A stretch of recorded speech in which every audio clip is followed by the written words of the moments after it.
रामपुर में इस वक्त हम मौजूद हैं और रामपुर में इस वक्त बातचीत करने के लिए हमारे साथ मौजूद हैं यूपी की सियासत के बड़े चेहरे आजम खान, जो इस वक्त सीतापुर जेल में बंद हैं, उनके बेटे अब्दुल्ला आजम, जो खुद भी हाल ही में जेल से छूट कर आए हैं, इस वक्त न्यूज़ 18 इंडिया से बातचीत के लिए मौजूद हैं।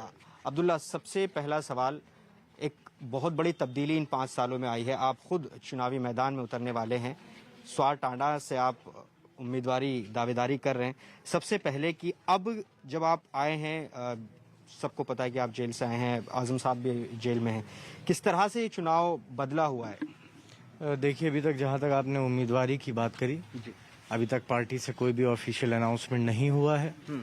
जब तक उस पर नहीं हो जाता मैं उस पर कुछ नहीं कह सकता, लेकिन हाँ, जो भी पार्टी का आदेश होगा वो किया जाएगा।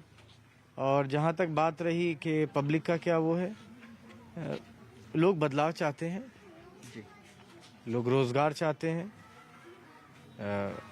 किसान बदलाव चाहता है कि एक ऐसी सरकार आए जो उसकी मेहनत की, उसकी लागत की कीमत दे, बेगुनाह किसानों पर गाड़ी ना चढ़ाए, बेगुनाह किसानों को साल भर तक दिल्ली की सरहदों पर न सोना पड़े। तो ये चुनाव मेरे ख्याल से किसी भी सियासी पार्टी से ज़्यादा लोगों का सरकार के खिलाफ चुनाव होगा।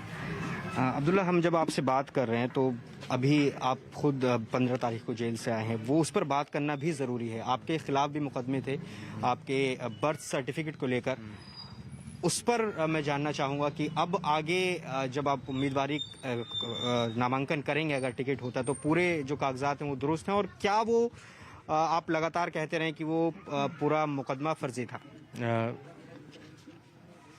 मैं आपको एक बात बताऊं, कुछ भी अगर आपको करना हो या कोई भी आप क्राइम करें तो उसके लिए उसका एक मोटिव होना चाहिए।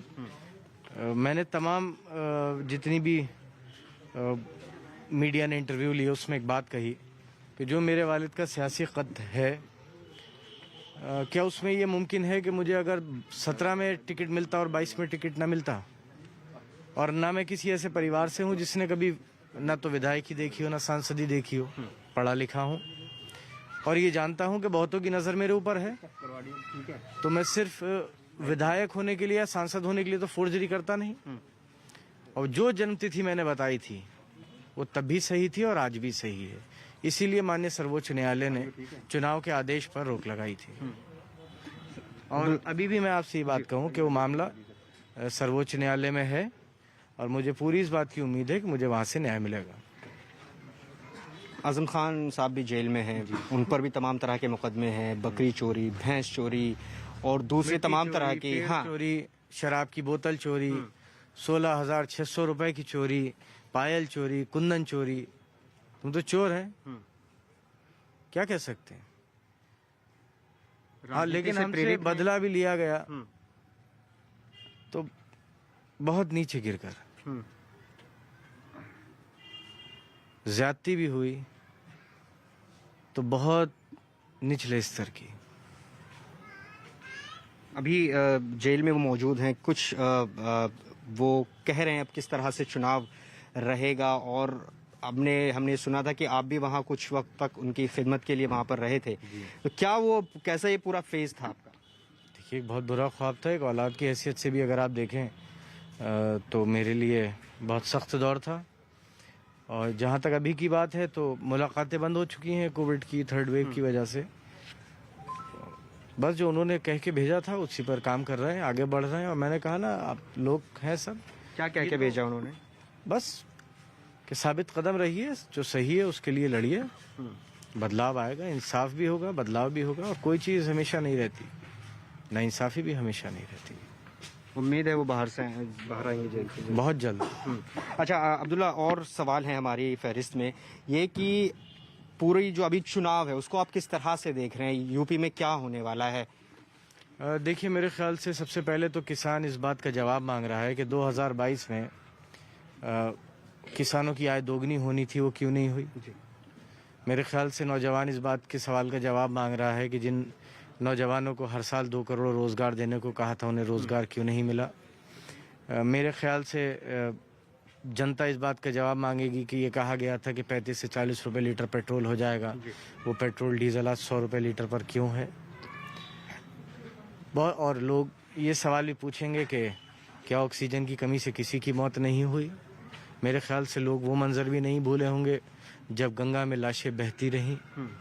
मेरे ख्याल से लोग टीवी पर वो मंजर भी देखकर नहीं भूले होंगे जब लोगों ने एक दूसरे को मुंह से मुंह लगा के अपने करीबियों को सांस देने की कोशिश करी लेकिन नहीं बचा सके। आप कह रहे हैं कोरोना, महंगाई और किसान, ये मुद्दा चुनाव में रहेगा। हाँ, बेरोजगारी। लेकिन एक और बड़ा सवाल उत्तर प्रदेश की सियासत को लेकर, मुस्लिम पॉलिटिक्स के इर्द गिर्द यूपी की सियासत घूम रही है। अखिलेश यादव पर भी सवाल उठते हैं कई तरह के। असदुद्दीन ओवैसी कहते हैं कि सही पैरवी अखिलेश यादव ने नहीं की आजम खान साहब की। वो लगातार हर मंच से बात कहते हैं। क्या आप संतुष्ट हैं और क्या कहना चाहेंगे इस मसले पर? क्या वाकई ऐसा है? देखिए, मैं कोई अगर कुछ कह रहा है ये उसकी अपनी राय हो सकती है।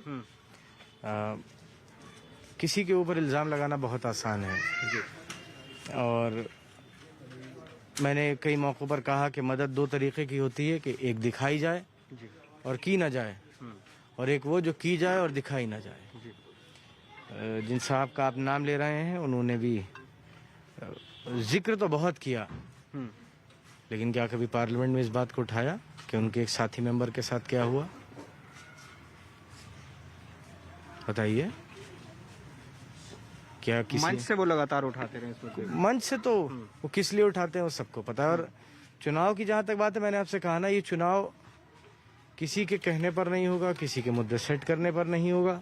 ये चुनाव किसानों का, नौजवानों का, बेरोजगारों का, जिनके साथ कोविड के दौर में एक मूलभूत जो अधिकार है किसी भी इंसान का, हेल्थ, उससे महरूम कर दिया गया। ये चुनाव इन चीजों पर होगा। क्या आपको लगता है कि वो 100 सीटों पर चुनाव लड़ाने की कोशिश कर रहे हैं, उससे कोई फर्क पड़ेगा? या आजम खान साहब का कोई संदेश है मुस्लिम पॉलिटिक्स? बात है, 100 सीटों पे लड़के सरकार तो नहीं बन सकती, लेकिन हाँ, सरकार बनते बनते किसी की रोकी जरूर जा सकती है।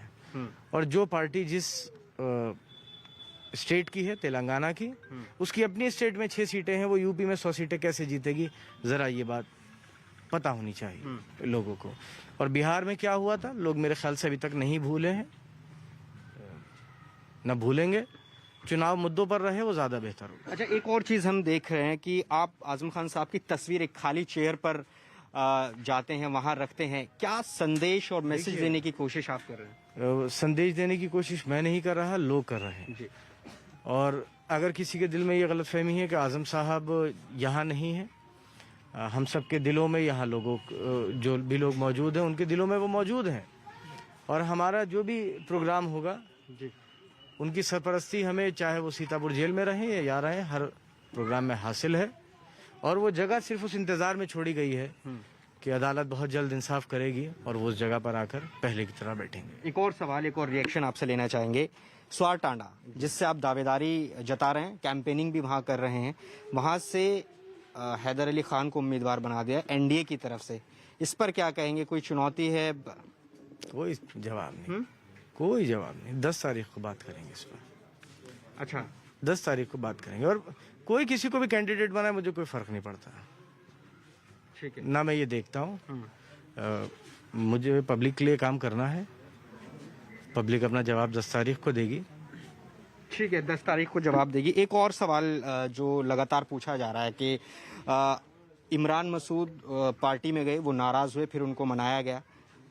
मुजफ्फरनगर में एक भी मुस्लिम कैंडिडेट समाजवादी पार्टी ने नहीं दिया, और आपकी भी कुछ अभी तक टिकट फाइनल नहीं हुआ। इस पर क्या कहेंगे? क्या मुस्लिमों को लेकर अनदेखा कर रहे हैं अखिलेश यादव? मेरे ख्याल से ये सब चीजें कोई डिस्कशन नहीं होना चाहिए। किसान, जो किसानों के साथ हुआ, ये जो नौजवानों के साथ हुआ, सवाल ये है, जवाब इन बातों पर आना चाहिए कि कितने नौजवानों को रोजगार मिला, कितने नौजवान ऐसे थे जो आरक्षण जिनका खत्म किया गया और वो लखनऊ की सड़कों पर गए और पुलिस ने उन्हें मारा, कितने लोग ऐसे हैं जिनकी पुलिस की कस्टडी में डेथ हुई, कितने लोग ऐसे हैं जो कोविड में इलाज तक जिन्हें नहीं मिल सका, कितने लोग ऐसे हैं या कितने किसान ऐसे हैं, करीबन 700 से ज़्यादा, जो दिल्ली की सरहद पर सर्दी की ठंड रात में डामर की सड़क पर लेटे थे और अगले दिन की सुबह नहीं देख सके। मेरे ख्याल से देश के सामने ये सवालात ज़्यादा ज़रूरी हैं और बात इन पर होना चाहिए। अब्दुल्ला साहब, आजम साहब और आप चुनाव लड़ेंगे? आजम साहब जैसा पार्टी का आदेश होगा। अभी तक इस पर कोई ऑफिशियल स्टेटमेंट क्यों नहीं। नहीं हुआ कि क्योंकि अभी तक जो नामांकन की आखिरी तारीख बहुत नजदीक है। कोई बात नहीं, जैसा भी होगा आपको पता आप चल फार जाएगा। टांडा से लड़ेंगे अगर पार्टी जैसा होगा आपको पता चल जाएगा। अच्छा। जैसा होगा, जो पार्टी का आदेश होगा वो होगा। अच्छा, अमित शाह वो एक निजाम की बात करते हैं और उसमें देखिए, इन सब सवालों का कोई मतलब नहीं है। मैंने आपसे कहा कि किसानों की आय दोगुनी क्यों नहीं हुई, जिन 700 किसानों की शहादत हुई उन्हें क्या इंसाफ मिला, लखीमपुर खीरी में जो किसानों के साथ हुआ उन्हें क्या इंसाफ मिला, नौजवानों को जिन्हें 2 करोड़ रोजगार मिलना था उसका क्या हुआ, महंगाई कम होनी थी उसका क्या हुआ, कोविड में जो पूरे देश ने देखा,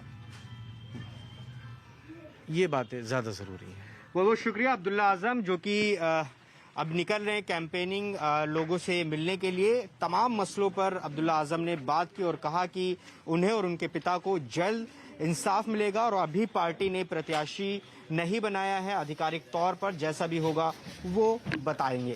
कैमरा पर्सन नसीब सिंह के साथ जावेद मंसूरी, न्यूज़ 18 इंडिया, रामपुर।